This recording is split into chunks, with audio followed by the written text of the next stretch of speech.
Bueno, y por último, vamos a terminar con la presentación que vamos a hacer Elena y yo sobre criterios de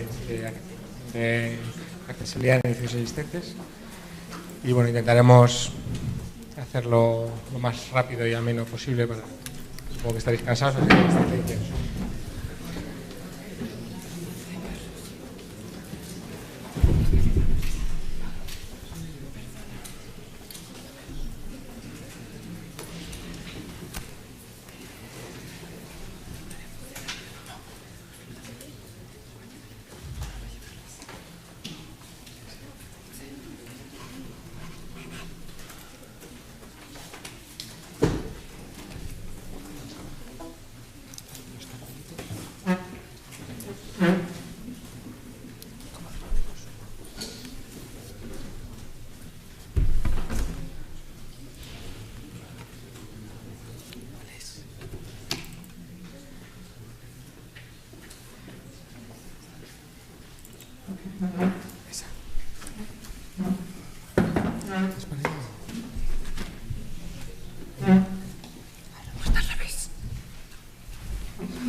Muy bien.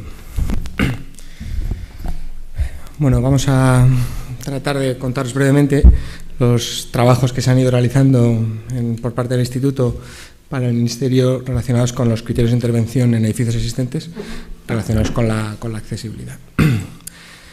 Bueno, primero, la primera idea es un poco desmontar la primera que nos viene a todos a la cabeza y que es la idea generalizada cuando hablamos de código técnico de edificación existente. La primera idea es, no vale el código técnico para edificios existentes y necesitamos otro código menos exigente para poder aplicarlo en los edificios existentes. Bueno, esta primera idea, que puede ser normal y lógica en un primer momento, no es de la que participamos, ni nosotros ni el Ministerio, y vamos a intentar explicar un poco cuál es el enfoque, cuál es el esquema que se plantea y un poco los porqués. Para empezar, las medidas que hay en el código técnico, y en particular en la parte de seguridad de utilización y accesibilidad también, no son arbitrarias. Responden a criterios de riesgo, responden a derechos de las personas, a medidas ergonómicas de las sillas, etcétera, responden a muchas cuestiones y por tanto no pueden modificarse a la ligera, sencillamente porque se cumple o no se cumple en los edificios, ¿no? Sino que pues bueno, tienen una razón de ser y esa razón pues sigue persistiendo a pesar de que en el edificio no se pudieran cumplir. ¿Y entonces qué hacemos? Si cuando un edificio no puede cumplir, ¿cuál es la solución si no es bajar esas condiciones? Bueno, lo primero, consideramos que el nivel no debe cambiarse, el nivel reglamentario del que establece el código técnico tiene que permanecer como objetivo, digamos, y es el objetivo hacia el que hay que tender siempre, y lo que hay que establecer es un marco de flexibilidad que permita que cuando no se pueda alcanzar ese nivel objetivo, pues no se alcance, pero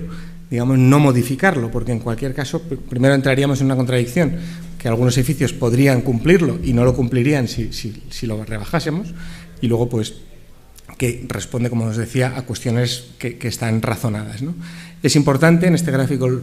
queríamos contar varias ideas, una es esa, la de ese marco más flexible, de aumentar o mejorar los edificios hasta donde se pueda, pero también el de establecer una graduación que, digamos, igual que ocurre en la eficiencia energética y en otras disciplinas, pues el propio edificio tenga en su propia documentación el nivel que no alcanza, ¿no? O el nivel que ha alcanzado, puesto que, bueno, pues el marco flexible permite no alcanzar el nivel del código técnico, pero bueno, conviene, tanto para los propietarios como para los futuros compradores, etcétera, que el edificio comporte en su documentación ese incumplimiento, o por lo menos sepa cuando alguien lo alquila, cuando alguien lo compra, cuál es el nivel que tiene de accesibilidad, ¿no? Así como lo tiene de otras cuestiones como la eficiencia energética. Esto se ha materializado en 3 criterios. Uno de ellos es la flexibilidad, digamos, entendida como esta posibilidad de no alcanzar el límite que se establece de forma general para los edificios nuevos. Otro sería el no empeoramiento, que es que en ningún caso una intervención empeore las características de un edificio, ni siquiera, en principio, a consecuencia de mejorar otras, excepto que así esté claramente especificado. El ejemplo que tenemos en el Código Técnico es el de reducción de la escalera, del ancho de la escalera para instalar un ascensor, pero digamos que en principio, como criterio general, no deben empeorarse las características, ninguna prestación del edificio, por lo menos de las que estén por debajo o sean las del Código Técnico. Cuando son características que superan las que se piden reglamentariamente, sí que podrían descender hasta ese nivel. Y por último, la proporcionalidad, y es exigirle a los edificios o a las intervenciones un grado de cumplimiento relacionado con el tipo y el grado de intervención, de la intervención. No es lo mismo una reforma puntual de pequeña envergadura que una reforma de gran envergadura, en donde sería más razonable pedirlo. Además, esto, si no se hace de esta forma un poco más progresiva y gradual, también lo ha explicado Jordi en su presentación y demás, es una cuestión que suele estar muy presente. Se desincentivan pequeñas obras que van mejorando los edificios, puesto que cuando a una pequeña obra se le piden unas condiciones muy elevadas, lo que se hace es que al final no se realizan y entonces se pierde esa ocasión de ir mejorando los edificios poco a poco. O sea que al final hay que medir un poco el salto y pedir las cosas en la medida en que se puedan pedir. Además, el panorama que tenemos en edificación existente es un panorama muy complejo, en donde no solo es que haya edificios, digamos, nuevos y edificios existentes, sino que hay muchas condiciones de contorno que nos van a impedir alcanzar el cumplimiento. No solo en edificios existentes, porque se han dado muchos casos de obras nuevas en parcelas muy pequeñas, muy estrechas, por ejemplo, en núcleos urbanos muy consolidados, en donde las condiciones de contorno también nos impiden alcanzar el cumplimiento. Y eso es una situación muy parecida a la del edificio existente, aunque se trate de obra nueva. Por no hablar pues ya de otras cuestiones como la protección del patrimonio, etcétera, que plantean mayores dificultades.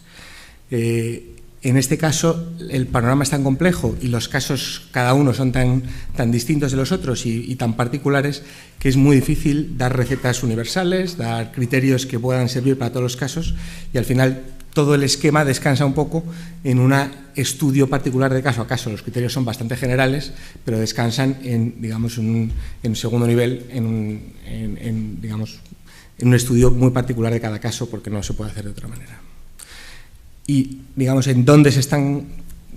cómo se está materializando en cuanto a documentos, pues aparte del cambio que comentó José Luis Posada, la parte 1, que ya se materializó y que establece estos criterios de una forma genérica en la parte 1 del Código Técnico, pues hay todo un mundo de documentos interpretativos que están, digamos, por debajo de los documentos básicos. No son documentos reglamentarios, sino que son documentos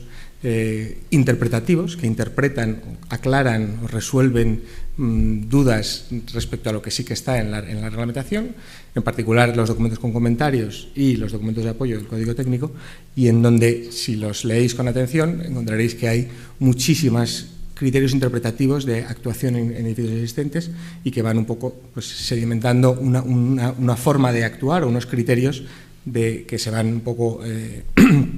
marcando una tendencia, que es lo que se está pretendiendo, ¿no?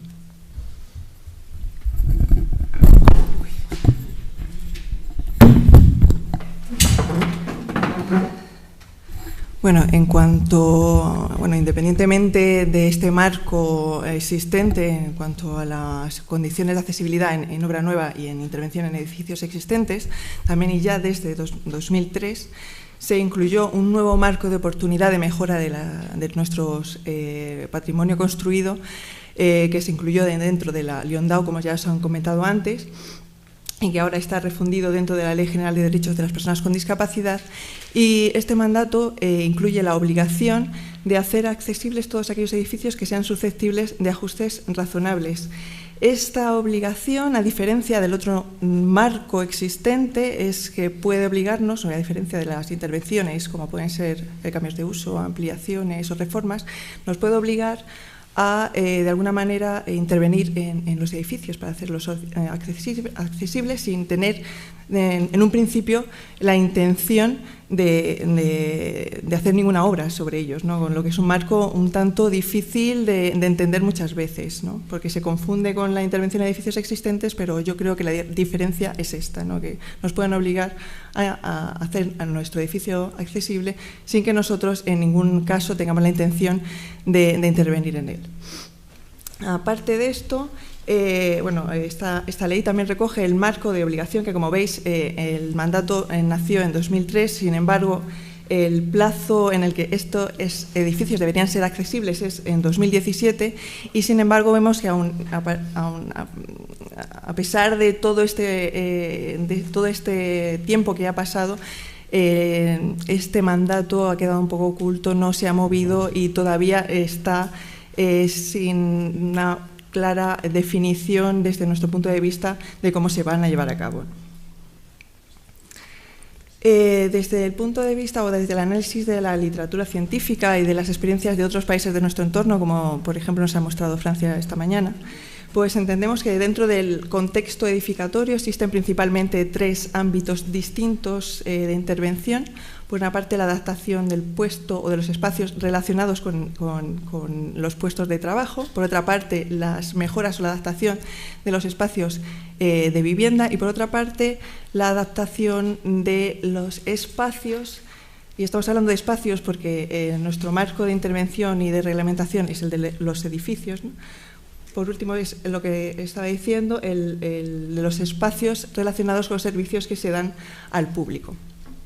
Nosotros entendemos que hay una diferencia a la hora de exigir o de que se debe exigir este tipo de obligación, y es que en los 2 primeros entendemos que el ámbito es un ámbito más privado, en donde el usuario o se debe de intentar intervenir cuando existe un usuario con unas necesidades y una demanda de accesibilidad de esos espacios.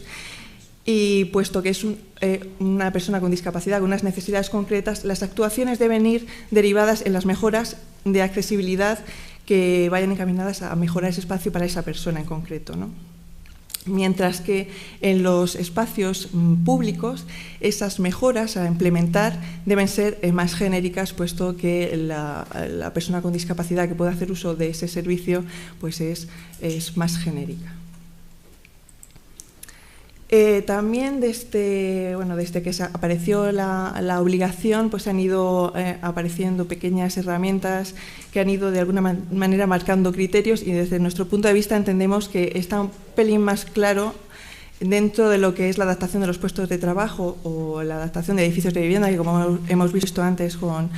Eduardo de Santiago, pues incluso se han desarrollado planes de ayuda, criterios económicos, para de alguna manera ir definiendo lo que pueden significar estos ajustes razonables. Sin embargo, desde el punto de vista de la adaptación de los espacios públicos, no hemos encontrado dentro de la normativa o la reglamentación española una herramienta clara con la que se vayan a ir mejorando progresivamente estos espacios, a no ser que sea la propia del usuario que un día tenga un problema en un espacio, pues produzca una demanda y de ahí se deriven las distintas consecuencias, ¿no? En referencia al marco de código técnico, pues como ya os ha comentado antes José Luis Posadas, se está desarrollando una serie de documentos que de alguna manera aborden las condiciones técnicas para poder afrontar este mandato legal dentro de estos distintos ámbitos. De las condiciones de accesibilidad que aplican a los edificios, como veis aquí, las que más dificultad surgen, o sea, tienen para poderse implementar dentro de los edificios son las relacionadas con las condiciones de movilidad de los usuarios de silla de ruedas. Por eso nos vamos a centrar principalmente en esta ponencia. Sí es verdad que, como hemos visto en otras ponencias anteriores, casi siempre se centran en intentar explicar un poco este tipo de mejoras, porque nosotros también entendemos que al final son las que te pueden hacer que un edificio sea prácticamente inaccesible, y porque implementar estas mejoras es mucho más complejo, ¿no? Por ejemplo, aquí os traemos los resultados de las demandas obtenidas en la Comunidad de Madrid entre los años 2007 y 2013, y vemos que principalmente esas demandas van encaminadas o están relacionadas con esa falta de accesibilidad a la movilidad de usuarios de silla de ruedas, como es la existencia de peldaños en accesos, la no existencia de aseos accesibles o la falta de comunicación vertical, o sea que son condiciones relacionadas con la movilidad de usuarios de silla de ruedas. También os traemos aquí los resultados que también ha mostrado FEFA anteriormente, en los que, sin embargo, cuando se analiza el cumplimiento, por ejemplo, en los edificios públicos municipales, pues vemos que el mayor esfuerzo para mejorar estos edificios está relacionado con implementar esas condiciones de movilidad de usuarios de ruedas. Sin embargo, el mayor incumplimiento se realiza en otras condiciones de accesibilidad, como son la implementación de mobiliario accesible, las condiciones de puertas o la implementación de señalización accesible, ¿no? Que a nuestro entender supone un esfuerzo, una implementación mucho menos difícil que las anteriores. Pero sí es verdad que siempre nos fijamos en intentar implementar las condiciones de movilidad de usuarios de silla de ruedas. Como hemos dicho antes, nos vamos a centrar principalmente en estas medidas y entendemos que existen principalmente 3 niveles de mejora relacionados con la movilidad de estos usuarios. Por una parte, aquellos que alcanzan al menos las condiciones reglamentarias establecidas actualmente, aquellos que, aunque no la alcanzan, por lo menos permiten que los usuarios de silla de ruedas puedan utilizar los espacios con mayor o menor facilidad, incluso en algunas ocasiones con la ayuda de algún acompañante,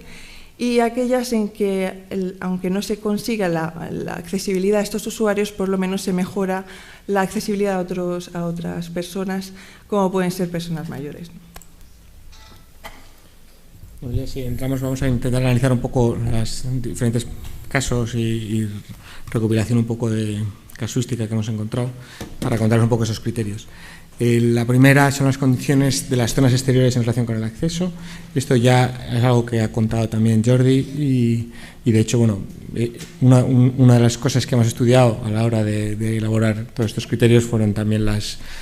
documentos de Cataluña. Por lo tanto, no es casual que haya ciertas coincidencias, ¿no? Pero bueno, sí que también, de la misma forma que ellos, consideramos que cuando el edificio no es accesible por vehículo de ninguna forma y la pendiente de la calle o los escalones, por ejemplo, de la calle esta que tenéis aquí, de Oporto, etcétera, es imposible que acceda a una persona en silla de ruedas, pues no tiene mucho sentido adecuar para usuarios de silla de ruedas. Lo ha dicho Elena, estamos hablando de ese tipo de adaptaciones, no tanto porque sean las que más consideren las más importantes, sino porque son las más difíciles de implementar. El resto suelen ser bastante más fáciles de implementar. Pues no tiene mucho sentido que se adecúen los aseos, etcétera, para usuarios de silla de ruedas, porque son edificios en los que no habrá, ¿no? Hay un documento de apoyo que existe ahora mismo sobre los criterios de utilización de elementos y dispositivos mecánicos, donde bueno, se establece un poco una preferencia de soluciones para resolver pequeños desniveles, normalmente en los accesos. Serían un poco los 3 casos que tenéis a la derecha, que es un poco la preferencia y que ahora iré un poco explicando, de rampas en primer lugar, si no plataformas elevadas verticales o plataformas escaleras. Con los últimos trabajos que se han estado desarrollando sobre ajustes razonables, etcétera, pues también se ha incorporado, pero ahora mismo todavía no está, este otro caso, que es bueno, un poco también preferible a los de las plataformas, que es la posibilidad de bajar la cota de la planta de acceso, digamos, del ascensor hasta la de la vía pública, de forma que, digamos, eliminar incluso la rampa, que también es en el fondo un elemento que si no está, pues es mejor incluso, ¿no?, que si está. En cuanto al escalón que nos encontramos en el acceso, pues bueno, hay determinadas flexibilidades que ya están ahora mismo en el código y en comentarios que tenéis, pero bueno, cuando se trata de escalones pequeños, pues se suelen resolver mediante pequeños acuerdos. Esto, bueno, no supone en general muchos problemas y bueno, hay multitud de casos. El problema es, de nuevo, como siempre, cuando este desnivel entre la vía pública y los establecimientos o los portales pues son mayores, pero bueno, en estos casos es relativamente fácil. Los principales problemas que se pueden tener son, por ejemplo, la pendiente de la calle, digamos, no por lo que decíamos antes, sino porque aunque el desnivel sea pequeño, cuando la calle tiene pendiente, pues bueno, se produce un desnivel diferente entre una parte de la puerta y otra parte de la puerta, que al final supone pues soluciones un poco menos limpias y más complejas a la hora de resolver esos acuerdos, ¿no? En general, la dirección del desnivel suele ser también un parámetro importante. Cuando el desnivel dentro del local es hacia abajo, pues en principio no hay problemas técnicos nunca. El problema es únicamente de espacio del local para poder, digamos, habilitar una rampa, pero eso también estaba en los documentos de Cataluña. En esos casos no tiene sentido poner objeciones técnicas, porque una rampa en esas condiciones normalmente siempre es posible ejecutarla. Los problemas de las rampas de acceso para resolver estos pequeños desniveles, cuando ya empiezan a ser mayores, son pues uno de ellos importante, las mesetas, ¿no? El Código Técnico establece unas exigencias de mesetas que son las necesarias para poder detenerse y abrir las puertas, etcétera. Hay ya comentarios ahora mismo en el documento básico con comentarios que empiezan a habilitar otro tipo de soluciones basadas, por ejemplo, en puertas automáticas o en otro tipo de sistemas que permitan pues, que no sea necesario o que hagan innecesaria esa operación de abrir las puertas y que bueno, pues podrían plantearse, como el caso, no se mueve, pero bueno, como el caso que tenéis aquí. Hay muchas soluciones de este tipo que son bastante malas, no suelen funcionar porque realmente necesitan la presencia de alguien que abra la puerta para poder acceder en estos casos y por lo tanto no son soluciones autónomas, claramente, aunque digamos son muy frecuentes y se encuentran muchas soluciones de este tipo en pequeños establecimientos porque al final depende mucho aquí de la inclinación que tiene esta pequeña rampa, porque si son bastante tendidas pues podrían tener cierta autonomía, pero bueno, muchas veces no lo son. Cuando se adopta este tipo de soluciones, este sería un caso de los de puerta automática, como veis, pero bueno, aquí, si veis, invade parte de la calle. Esto también se está empezando a considerar en ordenanzas municipales, la posibilidad de cuando no hay remedio, o sea, no hay ninguna otra solución posible, pues este tipo de posibilidades de soluciones que invaden de alguna manera, o para plataformas, o para rampas, etcétera, invaden el espacio público. Y luego, bueno, ya hay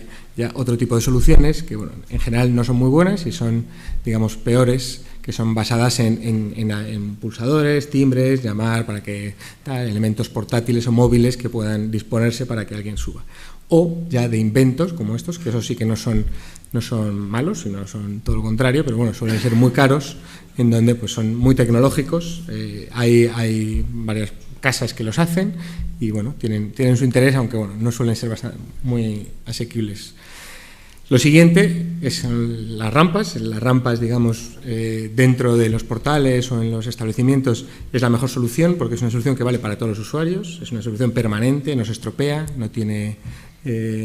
problemas, digamos, no va con electricidad ni nada, ¿no? Hay que sí tener cuidado. En principio se está planteando que puedan cumplir determinados grados de flexibilidad relacionados con normativas de accesibilidad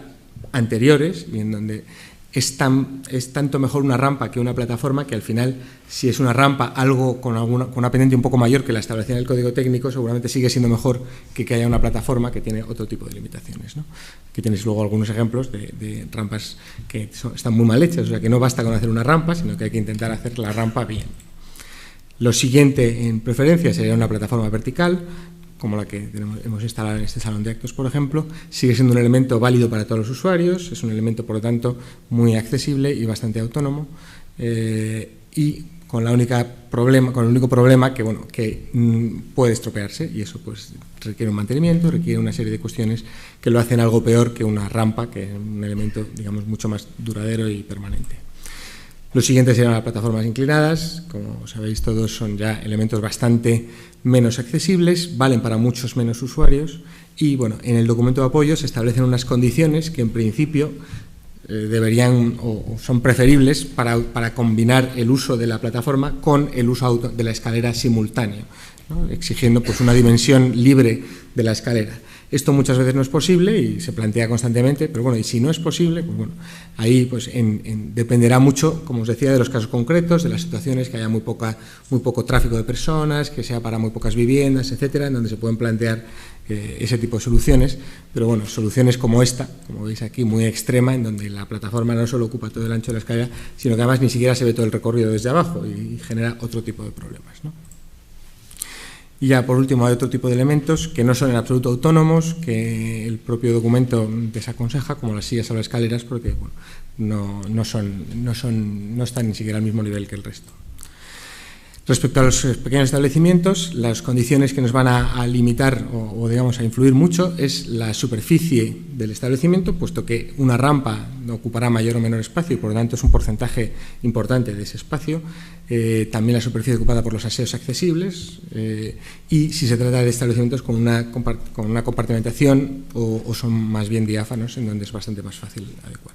Aquí solo entraré en el tema de los aseos. Uno de los principales problemas son el cruce de exigencias de diferentes niveles, municipales, etcétera, que hace que si hay que tener un aseo de personal, un aseo para público, un aseo separados por sexos, etcétera, eso ya es imposible cuando los locales son pequeños y, por lo tanto, en principio, en los documentos que se están preparando, se opta siempre por soluciones de uso compartido, que son las que,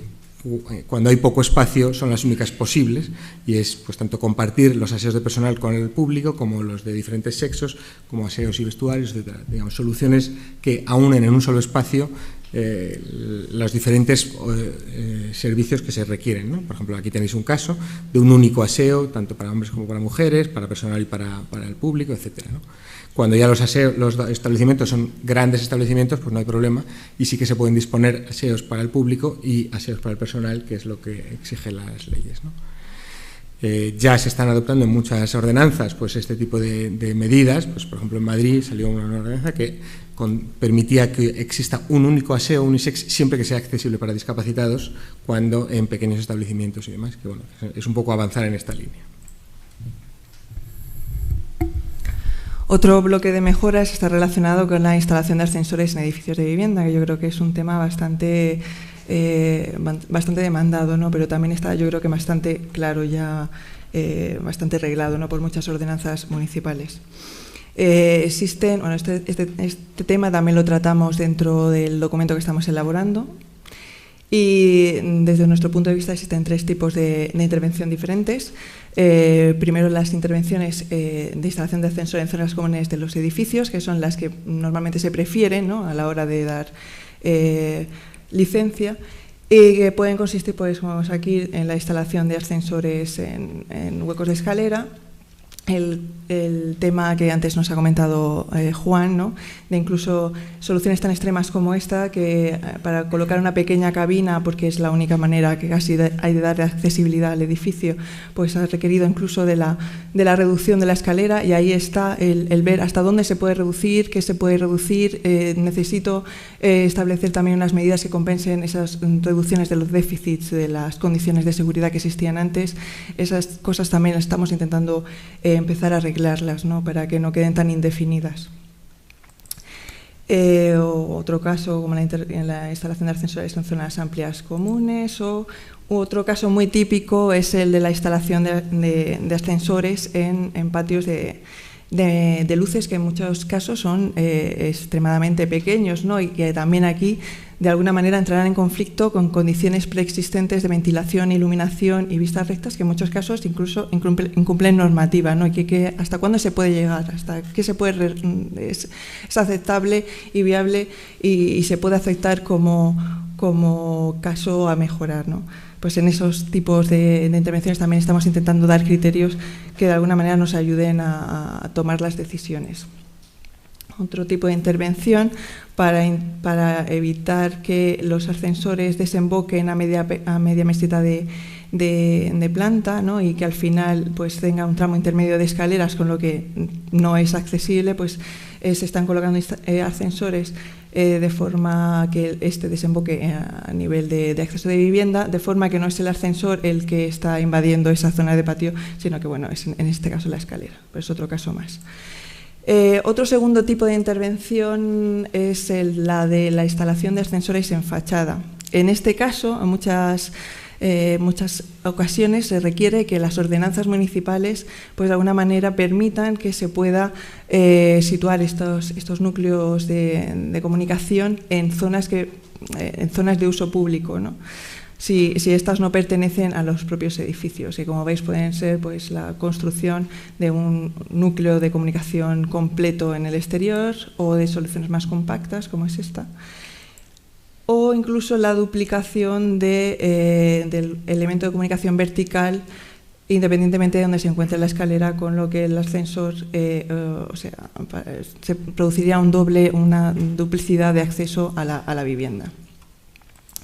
Y por último, este sería otro caso muy extremo, por ejemplo, en el que en una calle bastante estrecha, pues incluso estas torres de ascensor se han colocado en una zona de aparcamiento.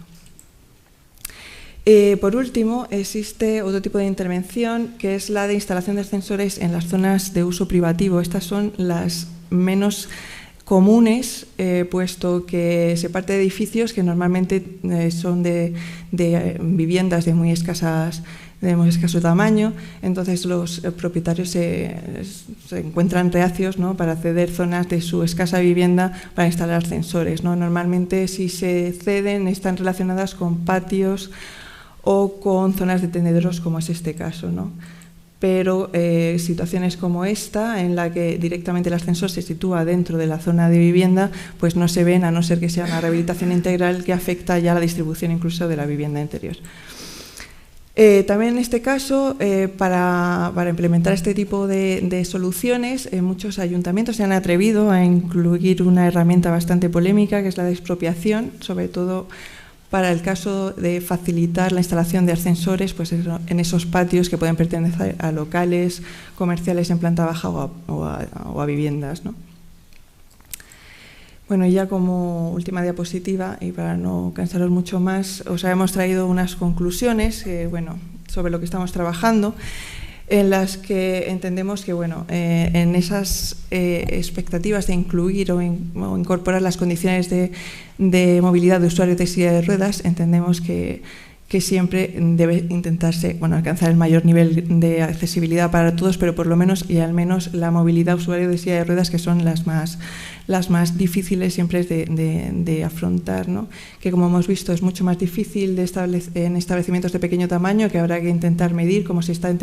ha hecho ya en Cataluña, cuándo puede ser viable o no viable el mejorarlo. Pero que aún a pesar de ellos, en estos establecimientos, pues que no nos olvidemos, por favor, de incorporar otras condiciones de accesibilidad que también están en la reglamentación y que no cuestan nada, ¿no? En cuanto a los edificios de vivienda y en cuanto a la mejora de estas condiciones de movilidad usuarios de silla de ruedas, hemos visto que más o menos las soluciones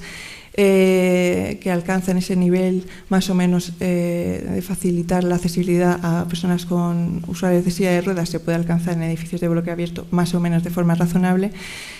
pero que pensamos que, por ejemplo, en edificios de tipología muy compacta, situados en casos históricos que apenas se tienen zonas comunes, pues también se podrían permitir, aunque no se alcancen esas condiciones de movilidad, pues la accesibilidad por pequeños ascensores que por lo menos facilitan la accesibilidad a personas mayores. Aunque no hemos hablado aquí en la ponencia de esto, pero siempre nos gusta decirlo, también realizamos un análisis de distintos tipos de modelos de subvención que se estaban llevando por las administraciones.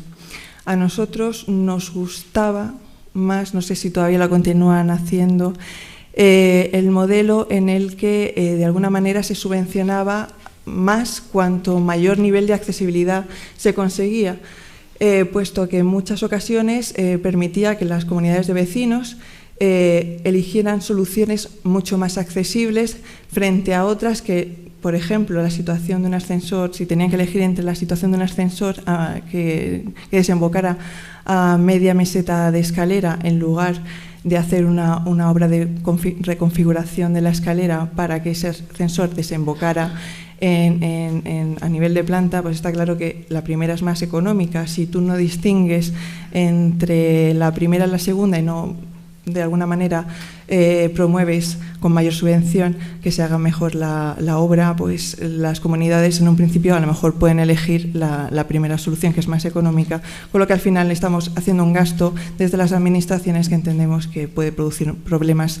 de accesibilidades futuros. Y bueno, con esto ya hemos terminado. Si tenéis alguna pregunta.